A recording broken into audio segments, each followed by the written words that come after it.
안녕하십니까.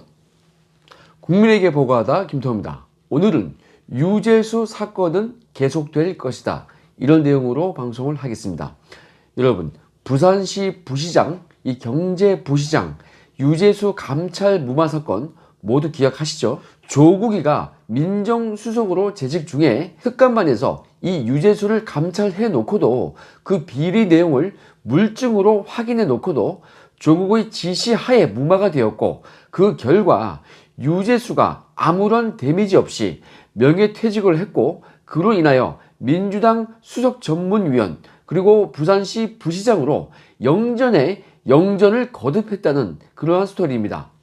파면 또는 해임이 되었다면 저런 높은 자리로 영전할 리가 없었을 것입니다. 그런데 여러분, 이와 유사한 사건이 또 터진 것 같습니다. 바로 제가 주목했던 라임 사건과 관련이 있습니다.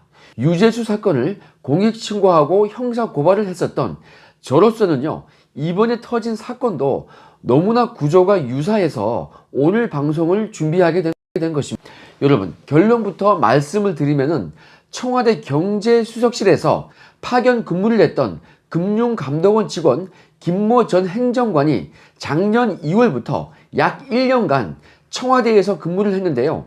이 김모 전 행정관이 그 당시 김봉현 전 스타모빌리티 회장 등등 해서 이 라임 사태의 주범들로부터 4,900만 원 상당의 뇌물을 받고, 그 대가로 금융감독원에서 이 라임을 상대로 진행을 했던 그 금융감독 검사 내용을 알려주었다, 뭐 그런 혐의죠. 이 혐의를 인해서 현재 구속이 되어 있습니다. 자, 이에 대해서 열린민주당 비례대표 국회의원 당선자죠, 이 최강욱이가 그 당시에 청와대 공직기강 비서관으로 재직 중이었기 때문에 이 김모 행정관에 대한 감찰 책임자였던 것입니다. 감찰을 그 당시에 실시를 했는데 별 문제가 없다고 해서 넘어갔었습니다. 결론적으로 차후에 이 김모 행정관이 수사를 받고 어떻게 됐습니까? 구속이 되었습니다. 그런데 여러분, 이거는요, 유재수도 마찬가지였습니다. 유재수에 대해서 감찰을 강도 높게 시행을 해서 그 비리 내용을 확인까지 하고도 청와대는 국회 등등에서 사생활 문제라서 별 문제가 없다, 뭐 이렇게 했었죠. 자, 그래 놓고는 검찰에서 수사를 딱 해보니까 금방 그냥 구속이 되었습니다. 여러 가지 비리가 나와서 그냥 구속이 되어버린 것입니다. 그러니까 여러분, 이 김모 전 행정관의 경우에도 유재수와 똑같은 구조로 그렇게 무마가 된 것으로 상식적으로 그렇게 보이는 것입니다. 한마디로 감찰 무마한 거 아니냐, 뭐 이거죠. 조국이나 조국의 부하 직원이나 어찌 그렇게 일처리가 유사한지 제가 깜짝 놀랄 정도입니다. 여러분, 이에 대해서 조선일보가 정리를 한번 잘 해놨는데요.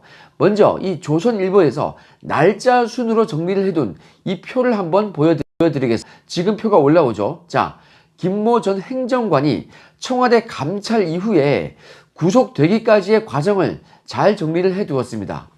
올해 초에 청와대 공직기강비서관실이 김모 전 행정관을 감찰했으나 김 전 행정관은 의혹을 전면 부인했다는 것이고요. 그 이후인 2월에 김 전 행정관이 친정인 금융감독원 인재연수원으로 복귀를 했다고 합니다. 그리고 3월에는 언론 보도가 하나 나왔습니다. 청와대 반부패 비서관실 특별감찰반이 금융감독원을 감찰했다는 그런 내용이었습니다. 이때 정말 시끄러웠습니다. 그리고 3월 10일경에 김 전 행정관의 라임 사태 개입 관련 녹취록 보도에 대해서는 청와대가 김 전 행정관이 라임과 관련해서 금융감독원에 지시한 적이 없다고 그렇게 말을 했습니다. 그 이후에 4월 18일자에는 김 전 행정관은 라임 측에다가 금감원의 검사 정보를 흘려주고 뇌물을 받은 혐의로 구속이 된 것입니다. 여러분이 보셔도 유재수 사건과 구조가 뭐 거의 같아 보이지 않습니까? 자, 조금 더 상세히 알아보겠습니다. 조선일보가 이에 대해서 단독으로 특종을 냈는데요. 제목이 이렇습니다. 속았나 봐줬나, 최강욱 팀 라임 개입 행정관 맹탕감. 자, 이런 제목인데요. 소제목도 이렇게 이어집니다. 그런 사실 없다는 말만 듣고 징계 등 별도 처리 없이 마무리했다. 김 전 행정관은 이달에 구속되었는데 법조계는 석연치 않은 구속이 많다는 의견이다. 최강욱 당선인은 본인이 인사검증했으면서 페이스북에 또 윤석열 의혹을 재탕으로 언급하고 있다. 뭐 이렇게 소제목으로 이어지고 있습니다. 자, 청와대 민정수석실 산하에는 반부패 비서관실 소속 특별감찰반이 있는데 이곳은 주로 청와대 외부에 있는 이 대통령이 임명한 고위공직자를 감찰하는 곳입니다. 주요 정부 부처죠. 국토부, 산업부, 기재부 등등 이 속해 있는 고위공직자가 주 감찰 대상이지만은 그 주요 부처의 감독을 받는 산하 공기업 등등 이 공공기관도 이 특감반의 감찰 대상인 것입니다. 그곳의 사장이나 감사 등등 대통령이 임명한 임원들에 대해서도 특별감찰반이 감찰권을 가지고 있습니다. 그런데 이 공직기강 비서관실은 주로 청와대 내부에 근무하는 내부자에 대한 감찰을 담당하는 곳이고요. 당시 청와대 경제수석실에서 근무했다는 이 김모 행정관의 경우에는 청와대 내부자이기 때문에 최강욱 당시 공직기강 비서관이 감찰권을 가지고 있었던 것입니다. 자, 라임 사태가 본격적으로 불거지기 전인 올해 초에 김 전 행정관에 대한 의혹에 대해서 이 공직기강 비서관실이 감찰을 벌였던 것인데요. 당시 공직기강 비서관실이 이 김 전 행정관에 대해서 라임과 관련해서 캐물었다는 것입니다. 금품 수수한 거 있냐 이렇게 물으니까 사실이 아니라면서 전면 부인했다는 것입니다. 자, 그러니까 어떻게 됐습니까? 공직기강 비서관실이 이 김모 전 행정관에 대해서 징계도 하지 않고 수사 의뢰도 하지 않고 그냥 감찰을 종료를 했다는 것입니다. 그리고 그 무렵인 2월경에 금감원으로 복귀를 해서 한직이죠. 인재연수원으로 전보가 된 것입니다. 그런데 여러분, 청와대가 어떤 곳입니까? 문건 유출 하나만으로도 해당 부서의 이 직원들에 대해서 휴대폰을 받아내고 그 휴대폰 안에 있는 사생활 정보까지 그냥 영혼까지 털어버렸던 그런 무시무시한 곳 아닙니까? 그런데 여러분, 이 라임 사건과 관련되어 있는 행정관에 대한 감찰을 이러한 식으로 당사자가 부인한다고 해서 그 말 한마디 듣고 감찰을 그냥 종료하고 조용히 원대 복귀시키는 그런 것으로 끝낸다는 것은 매우 심각한 문제인 것입니다. 어찌 보면요, 유재수 건보다 더한 문제일 수가 있는 것입니다. 유재수에 대해서는 그래도 감찰까지 깊숙이 들어가기는 했었거든요. 자, 그런데 지금 이 건에 대해서는 휴대폰 포렌식을 했는지 안 했는지 정확히 알 수는 없지만은 조선일보에서는 그냥 이 당사자가 부인한 걸로만 이 감찰이 종료됐다는 것이거든요. 자, 이러니까 여러분, 자기들끼리 무조건 봐준다는 이러한 비판이 있는 것입니다. 자, 청와대는 지난 3월 김 전 행정관의 라임 사태 배후 의혹이 언론에 터지니까 브리핑을 했습니다. 김 전 행정관이 라임과 관련해서 금감원에 대한 어떠한 지시를 한 사실도 없다. 뭐 이렇게 전해왔다고 밝혔는데요. 지금에 와서 보면은 이 김 전 행정관이 뭐 구속이 됐지 않습니까? 이에 대해서 당시 청와대에서 감찰을 총괄했던 이 최강욱 당선인이 책임을 져야 할 것입니다. 여러분, 부실 감찰도 이런 부실 감찰이 어디 있겠습니까? 그런데 이 김태호 TV가 막연히 비판만 하지는 않습니다. 대안이 있어야 합니다. 여러분, 유재수 사건이나 이번 금감원 김모 전 행정관 같은 이런 사건과 같이 감찰 무마 사건이나 그와 유사한 부실 감찰 사건들이 왜 계속해서 발생하는 걸까요? 저는 이에 대해서 이런 결론을 내고 싶습니다. 공과 사를 이것을 구분하지 못해서 그런 것이다. 바로 이겁니다. 공직자의 가장 큰 덕목은요, 국민들이 위탁한 그 권한을 사사로이 사용하지 않는 것입니다. 아무리 함께 고생한 직원들이라 할지라도 묵과하지 못할 범죄가 있을 때에는 공정하게 처리하는 것이 맞는 것입니다. 그렇다고 해서 잘못한 것이 없는 직원에게 완전히 그냥 억울하게 뒤집어 씌울 필요도 없는 것이죠. 그러니까 불편부당하게 정확하게 일 처리를 하는 것이 중요한 것입니다. 그런데 이 유재수 사건이나 이번 금감원 출신 행정관 사건 같은 이런 사고가 계속 일어나는 것은 특히 이 유재수 같은 경우에는 과거 이 노무현 정부에서 함께 고생했던 동지이기 때문에 감싸줬다는 거 아니겠습니까? 이런 비판을 많이 받았지 않습니까? 자, 이것은요, 사적인 관계입니다. 이렇게 공과 사를 구별하지 못하면은 그것이 쌓여서 그들만의 이 사익을 위한 권력이 되는 것이고, 이것이 바로 권력형 비리라는 것입니다. 문통이 이 조국에게 마음의 빚이 있다는 것도요, 이거는 개인적인 관계를 보이죠. 자, 이것도 공과 사를 구분하지 못하는 그런 발언이라고 저는 생각하고 있습니다.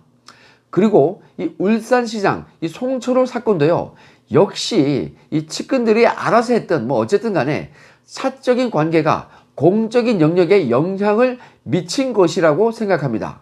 이번 금감원 출신 행정관 사건도요, 이 최강욱이가 누군가의 이 거절하지 못할 그런 부탁을 받았던 간에 아니면 다른 어떤 이유가 있었던 간에 뭔가 이 공사를 구분하지 못한 것이 그 배경에 있지 않을까, 저는 그렇게 추측을 하는 것입니다. 이건요, 뭐 조국도 유재수를 무마한 배경에 윤건영, 김경수 등등 친문들이 청탁이 있었다고 그렇게 시인한 적이 있지 않았습니까? 자, 이번 사건도 그러한 범주로 저는 예상하고 있는 것입니다. 이러니까 사적인 이 친문 패거리 정치가 형성이 되는 것입니다. 공과 사를 구분하지 아니하면 제2의 유재수 사건, 제2의 이 김행정관 사건이 계속될 수밖에 없는 것입니다. 혹시 청와대나 친여권 인사들이 이 방송을 보고 있다면 적장에 쓴소리라고 배척하지 말고요, 똑바로 새겨 듣기 바랍니다. 당신들이 이쁘기 때문에 이렇게 물고기 잡는 방법을 알려주는 것이 아닙니다. 나라가 걱정되기 때문에 이런 말을 하는 것입니다. 자, 화제를 약간 바꿔서요, 이런 최강욱이가 윤석열 총장에 대해서 계속 공격을 해댔는데, 윤석열 총장이 검찰총장으로 임명될 당시에 이 공직 검증을 했던 책임자가 누굽니까? 바로 청와대 내부 인사에 대한 감찰과 동시에 공직 검증을 담당하는 공직기강 비서관입니다. 자, 이 최강욱이는 2017년 5월 당시에 윤석열 당시 대전고검검사를 서울중앙지검에 지명한 이후에 그 당시 야당이 코드 인사라고 비판을 하니까 이 최 비서관은 자신의 페이스북에다가 이러한 글을 올렸습니다. 윤석열의 삶이 어디 한 자락이라도 권력을 쫓아 양심을 파는 것이었더냐, 뭐 이랬던 사람이요, 지금 윤석열 총장에 대해서 비난을 하고 나섰습니다. 한마디로 이 자들은요, 우리 편을 들면 무조건 잘못이었고 우리에게 조금이라도 불리하게 하면은 나쁜 사람으로 치부를 하는 것입니다. 원칙이 없고 기준이 없는 것입니다. 그냥 우리 편이면 무조건 착한 사람, 상대방 편이면 무조건 나쁜 사람이라는 것입니다. 자, 이런 기준이 없는 일처리가, 원칙 없는 일처리가 아주 위험한 것입니다. 저는 이번 선거 이후에 참 우울한 것이 바로 이런 거였습니다. 이런 최강욱이나 조국을 감쌌던 김남국이나 이런 정의에 대한 기준도 없는 사람들이, 이런 자들이 당선되었다는 것이 너무도 저는 견디기가 힘이 듭니다. 제대로 된 나라에서 우리 아이들을 키우고 싶은데요, 이제 세상이 거꾸로 돌아가서 이거 어떻게 하나 정말 걱정이 태산 같습니다. 정부나 지자체나 이런 곳에서 지급하는 이 돈 몇 푼에 이런 원칙과 기준도 팔아버리는 이런 유권자가 많이 있다니까 정말로 걱정인 것입니다. 언제쯤 나라가 정상화되려는지 정말 걱정입니다. 특히 언론을 장악한 이 정부에 의해서, 돈을 퍼주는 이 정부에 의해서 상당수의 유권자들이 현혹이 되어 있다는 건데, 나라가 정상화되기 위해서는 그런 시민들이요, 하루라도 빨리 깨어나야 하는 것입니다. 그런데 정말 걱정이 되는 것은 그들이 깨어날 쯤 되면요, 이미 우리나라가 엉망이 되어 있진 않을까, 그런 것이 두려운 것입니다. 회복 불능의 사회주의 국가, 쿠바나 베네수엘라 같은 그런 국가가 되어 있을까봐 그것이 두려운 것입니다. 왜냐하면은 지금 정부가 추진하고 있는 이런 퍼주기 정책들은 결코 돈을 벌어오는 정책이 아니고 잘 나가는 사람들을 잘라가지고 낮은 쪽으로 키를 맞추는 정책이기 때문입니다. 결코 나라가 부강해질 수가 없는 것입니다. 이런 식이면요, 누가 열심히 사업하고 돈을 벌려고 하겠습니까? 이제 앞으로는 국채를 발행할 것이고, 그리고 기업들, 법인들, 유리지갑 월급쟁이들, 이런 사람들에 대한 세금이 올라갈 것입니다. 그러면 이렇게 되면 서민들도요, 조금씩 체감을 할 것입니다. 이러한 회사나 법인들, 그리고 사업가들이요, 많이 돈을 벌어야지 세금도 더 많이 내는 것입니다. 그래야 그 세금으로 어려운 사람들에게 복지 혜택을 주는 것인데, 기업하기 어렵게 되고 사업을 하기가 어렵게 되면요, 경제적으로 어려운 사람들이 어떻게 도움을 받겠습니까? 결국에는 다 같이 망하는 것입니다. 그래서 저희 유튜버들이 이러한 실상을 조금씩 알려가지고 유권자들이 깨우치는데 조금이라도 도움을 주는 것이 매우 의미가 있는 것입니다. 여러분들께서도 맨날 우리들끼리만 분노하지 마시고 친구분들, 자녀분들, 이분들을 잘 설득해 주시기 바랍니다. 물론 그러다가 의절을 하기도 하고 자식들과도 싸움이 생기는 경우가 허다한데, 그러지 마시고요, 맘 상하지 마시고 조금씩 지혜롭게 요령껏 해주시기 바랍니다. 조금씩 설득시켜 주시기 바랍니다.